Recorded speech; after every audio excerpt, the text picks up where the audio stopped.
Y estamos en Per Sempre Italia, las colectividades. Y tenemos en línea a Cayetano Carmelo Romano Italiano. Nació en Sicilia y vive actualmente en Buenos Aires. Es abogado y tiene un vasto conocimiento en filosofía, teología, mitología e historia. Hola, Cayetano. ¿Cómo estás, Silvano? Buen día. Escuchaba la música que pasaste o pasaron en la radio. Da ganas de cantar alguna canción siciliana. Pero vamos a hablar de otra cosa. Quizás después al final cantaremos alguna. Me gustaría hablar quizás primero del pueblo de mis orígenes, que se llama Centuripe. Creo que de eso habíamos hablado. Sí, comenta sobre eso. Bueno, mira, yo tengo en casa un libro de un tal Filippo Ansaldi, un escritor siciliano del siglo XIX, que escribió un libro sobre la historia de Centuripe que, aunque no lo creas, tiene casi 1000 páginas. Yo mismo estoy sorprendido cómo puede ser que este pueblo tenga tanta historia. Pero lo que más me sorprendió de la historia de Centuripe, que según Filippo Ansaldi, los primeros habitantes de Centuripe fueron los cíclopes. Yo casi no lo podía creer, pero ustedes saben que, o casi el auditorio sabe, que Homero escribió en la Odisea que precisamente Odiseo se encuentra con cíclopes en Sicilia. Estos cíclopes, según Ansaldi, vivían en cavernas que ellos mismos hacían y construían, y resulta que en las estribaciones de Centuripe, que es un pueblo que está casi a 780 metros de altura, está lleno de cuevas y cavernas. Según Ansaldi, los cíclopes vivían ahí, y entonces él por eso se refiere a la historia de Odiseo cuando encuentra a los cíclopes. Pero bueno, dejando a los cíclopes que vivieron, según Ansaldi, alrededor del 1300 1400 antes de Cristo, el Centuripe fue luego habitada por sicanos, sículos y otros pueblos que la fueron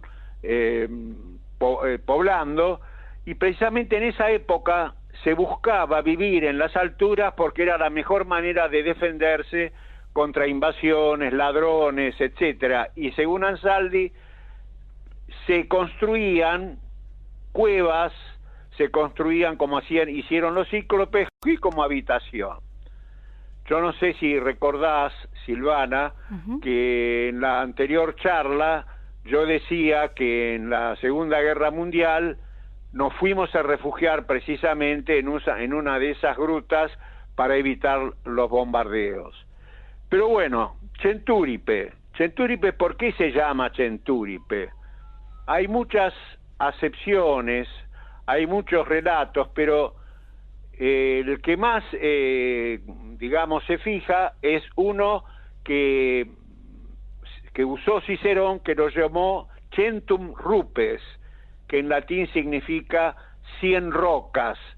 Claro, no son rocas, son como montañas cubiertas de pasto, de tierra, y que si uno mira el pueblo de Centuripe desde la altura, es como un hombre acostado. Las diversas montañas o cerros forman un hombre acostado con la cabeza, los pies y los brazos abiertos. Y precisamente en ese pueblo, en ese Centum Rupes, se construyó un pueblo milenario, habitado, como dice Ansaldi, primero por cíclopes, luego por sicanos, por sículos, y fue creciendo y creciendo.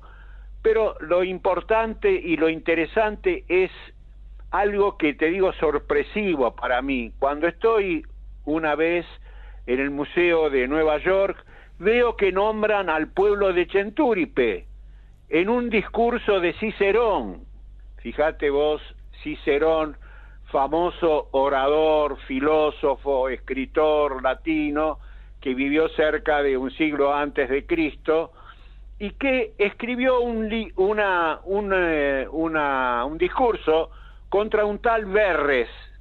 Verres era precisamente el gobernador de Sicilia, que robaba a cuatro manos, es decir, no solamente robaba el trigo que tenía que mandar a Roma y no mandaba, sino que además ofrecía cargos por plata. Y Cicerón hizo todo un discurso que se llama Las Verrinas, en contra de Verres, y ahí nombró al Senado de Centúripe. Ahí lo leí yo en el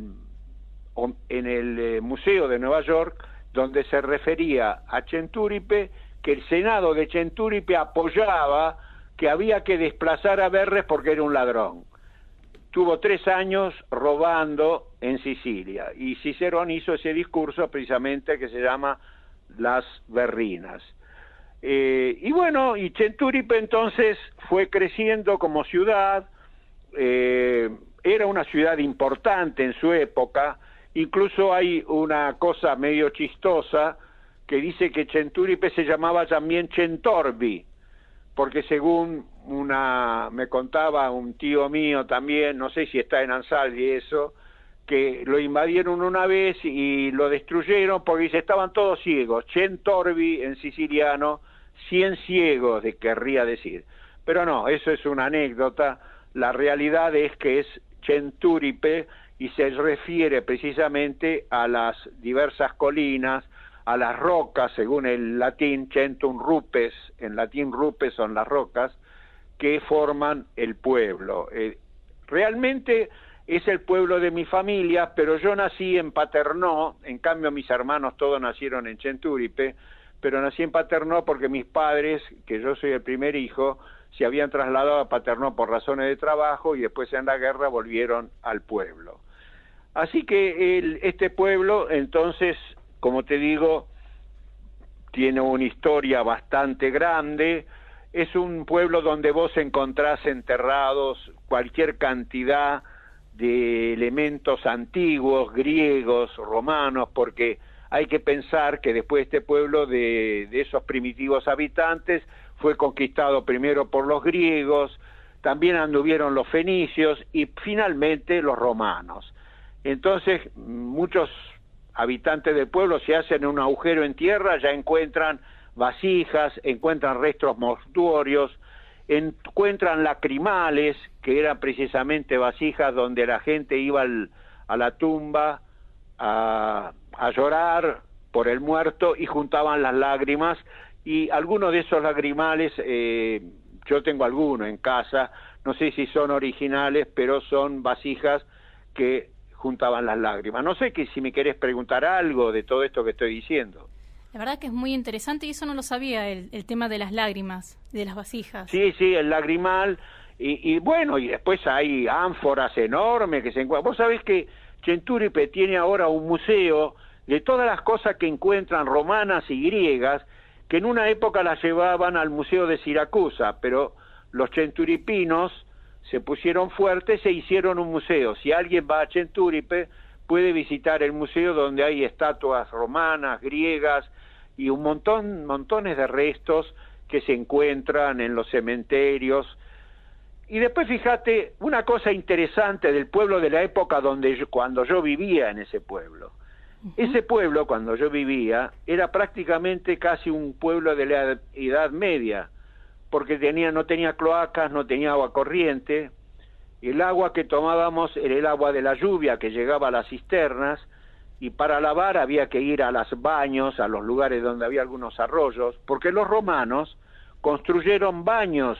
Fíjate que los romanos eran muy de construir baños en los lugares donde iban, y cerca del pueblo hay un lugar con agua donde ellos tenían i bagni, como se dice en siciliano, estaban los baños. Y era un pueblo entonces, te digo, en la época que yo viví, casi muy parecido al que cuenta Pérez Reverte en Alas Tristes. Ustedes no sé si oyeron hablar del autor español Pérez Reverte.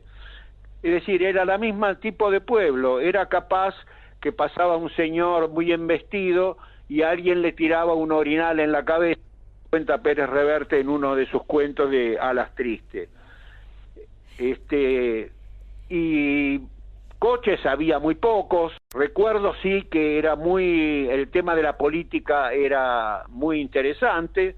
Resulta que por ejemplo, mi padre era demócrata cristiano, llevábamos el símbolo de la democracia cristiana y yo me agarraba trompadas con los que no llevaban el símbolo del otro partido, cosas así sucedían. O cuando había elecciones llevaban a uno medio muerto para elegir porque un voto en un pueblo chico valía mucho, ¿no? Claro. Estas cosas las recuerdo de chico. Cayetano, contame un poco sobre el viaje, de cómo llegaste a la Argentina. Bueno, el viaje, cómo hicimos el viaje a la Argentina. Ya del pueblo creo que cosas te conté bastante. Más o menos la gente tiene un pantallazo, se imaginó todo ese momento que vos explicaste sobre el pueblito.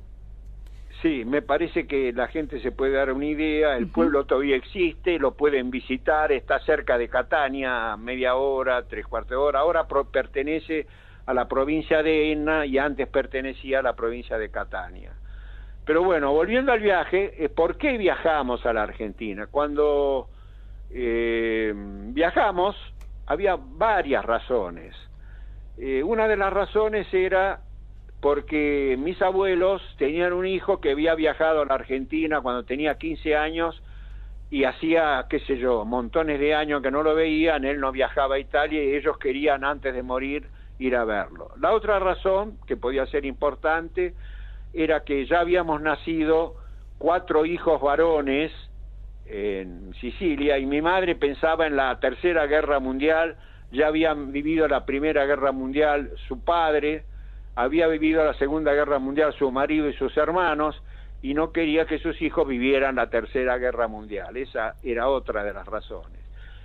Y otra de las razones era que mi padre realmente no tenía un buen trabajo y tenía la idea que aquí en la Argentina podía encontrar un buen trabajo. Y entonces el asunto se concertó que mi padre viajaba un tiempo antes a la Argentina para buscar trabajo y buscar un lugar donde vivir, y nosotros nos quedamos en Italia, que éramos 3 hijos nacidos. El cuarto nació cuando mi padre ya estaba en la Argentina, es decir, él viajó en agosto y mi hermano, el más chico, nació en diciembre de ese año. 4 hijos varones, y habíamos quedado con la abuela, madre de mi papá, los 4 varones y un tío, hermano de mi padre, que era soltero y que iba a viajar con nosotros, es decir, los 4 hijos, la abuela y mi mamá, a la Argentina, para reunirnos con mi papá después de casi 7-8 meses que él había viajado. Pero claro, se produjo un problema.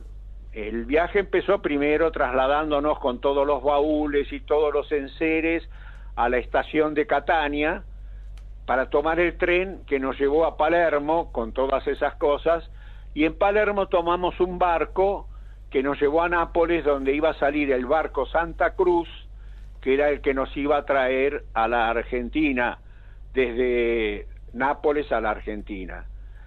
Pero, ¿qué sucedió? Cuando llegamos a Nápoles, resulta que mi tío, que había estado en la guerra y había sido preso de los alemanes, y del cual no tuvimos noticia durante mucho tiempo, pero por suerte sobrevivió, a mi tío le dijeron en el consulado italiano que no podía viajar porque tenía la enfermedad del tracoma, una enfermedad de los ojos que no permitía el viaje. Entonces, ¿quiénes quedamos para viajar? Quedamos mi madre, mi abuela y los 4 chicos, el mayor yo, que tenía 9 años, y el menor tendría 4 o 5 meses. Mi madre sola, con la abuela, bajamos del barco, mi tío no pudo venir, y entonces los napolitanos, que siempre fueron medio bravos, en lugar de llevar todas nuestras enseres y nuestros baúles y nuestras cosas al hotel donde que teníamos que pasar la noche para tomar el barco, nos llevaban a un lugar extraño, y yo recuerdo que subían los baúles por una escalera que yo no sabía, digo, ¿a dónde llevarán? Y mi madre se dio cuenta que nos estaban robando. Entonces empezó a gritar en medio de la plaza, como se ve en las películas italianas, me están robando, me están robando. Y bueno, gracias a eso se ve que nos apoyó gente, yo ya no tengo la memoria tan clara, pero logramos llegar al hotel para que desde el hotel luego nos llevaran al barco Santa Cruz. No sé si me seguís el relato. Sí.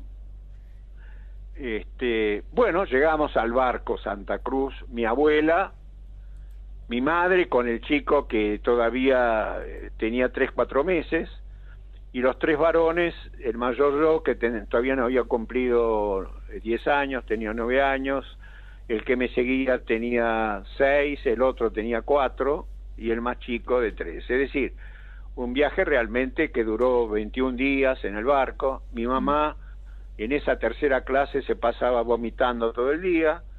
Los 2 hijos mayores nos escapábamos y nos íbamos al barco. Mi madre pobre no sabía qué hacíamos. Pero bueno, no nos pasó nada.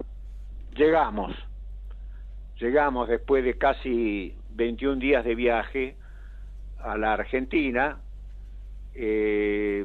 Acá había parientes, algunos de mucha plata, un pariente que hasta tenía auto y era dueño de un negocio muy importante en la Argentina de aquella época, que se llamaba Testay, Deportes Testay, que era tío de mi mamá, y él nos vino a buscar con un auto y nos llevó a la casa que había alquilado a mi papá. Que claro, mi pobre padre lo único que pudo alquilar en esa época era una casa de madera, recuerdo. Y nunca me puedo olvidar de la mirada de mi mamá cuando vio esa casa de madera que nosotros no conocíamos, no teníamos idea que había casas de madera. Y bueno, ahí nos acomodamos, ahí comenzamos la vida en la Argentina, donde además nacieron 2 hermanas mujeres. Mi padre estaba desesperado por tener hijas mujeres, y nació María Cristina, para la felicidad de mi padre, que fueron para él el regalo más grande, porque ya quería una hija mujer, claro. Y bueno, y tuvo 2 acá en la Argentina. Así que fue una odisea de Italia. ¿Cómo? Fue una odisea de Italia a la Argentina.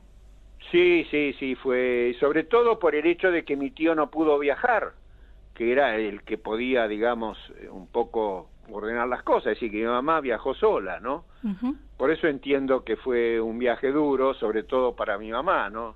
Nosotros los chicos quizás no teníamos tanta conciencia de todo eso, pero bueno, acá nos fuimos acomodando, acá fuimos viviendo, y ¿qué te puedo decir? La Argentina fue el país que nos recibió, el país donde pudimos estudiar, donde fue posible que un hijo como mi papá, que era un sastre, mi mamá también era modista, sabía cocinar, pudimos estudiar y varios ser profesionales, cosa que en Italia hubiera sido imposible. No hubiera sido posible que yo fuera abogado en Italia con los elementos de aquella época, ¿no? Es decir, la Argentina en ese sentido, con los estudios universitarios gratuitos, hacía posible que un hijo de un trabajador pudiera llegar a la universidad. Creo que eso es muy loable en la Argentina y quizás no se aprecia tanto o no se valora tanto como se debería valorar, por lo que uno ve a veces, ¿no? Que un hijo de un obrero puede ser un profesional.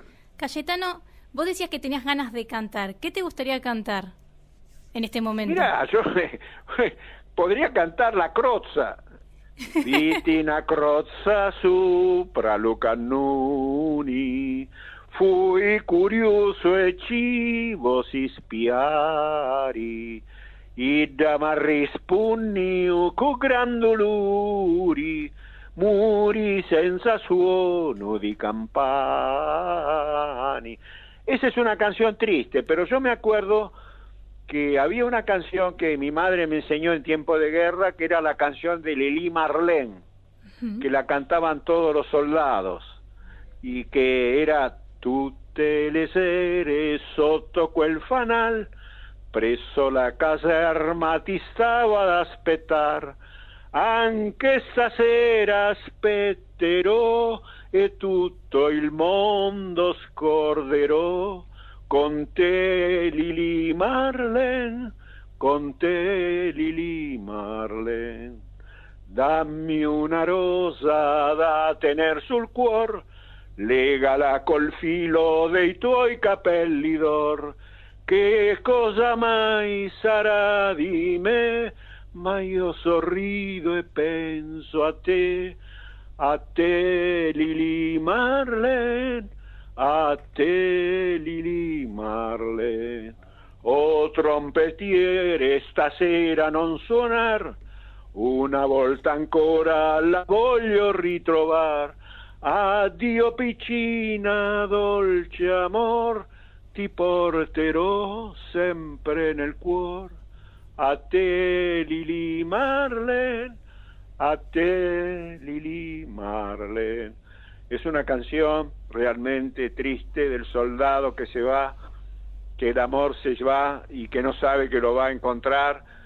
Y bueno, muchas cosas de la guerra para nosotros fueron muy tristes, porque ya te digo, ese tío que iba a viajar con nosotros,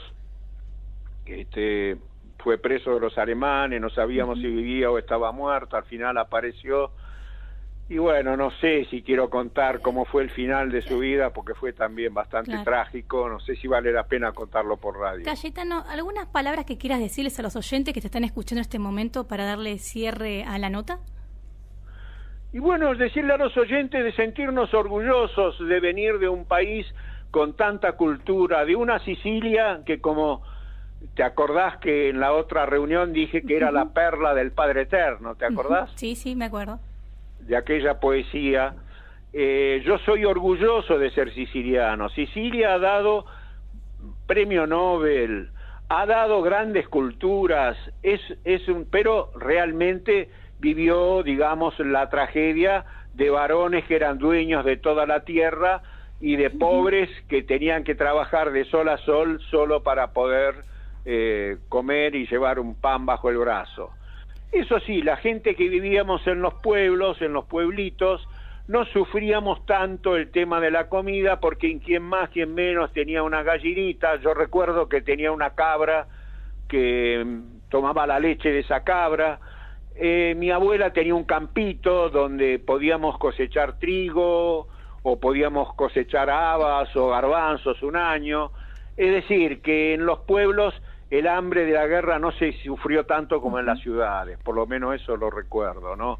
Pero sí recuerdo, en cuanto a Sicilia como tal, es el centro de la cultura occidental, porque todas las culturas, ya sea la fenicia, la griega, la romana, la de los normandos, toda está en Sicilia, la árabe, la judía, todo está en Sicilia, y el que quiere ir a Sicilia va a encontrar la síntesis de la cultura occidental. No vamos a encontrar a los chinos, pero toda la cultura occidental está ahí, sí. Gracias, Cayetano, por tu tiempo, por volvernos a comentar esta historia de tu vida, este viaje, por comentarnos cómo es Sicilia y qué es Sicilia. Muchas gracias por tu tiempo, Cayetano. Y te insisto, que los sicilianos se sientan orgullosos de esa isla tan bella y tan culta. Gracias, Cayetano. Chau. Chau. Con nosotros, Cayetano Carmelo Romano Italiano, que nació en Sicilia y vive actualmente en Buenos Aires.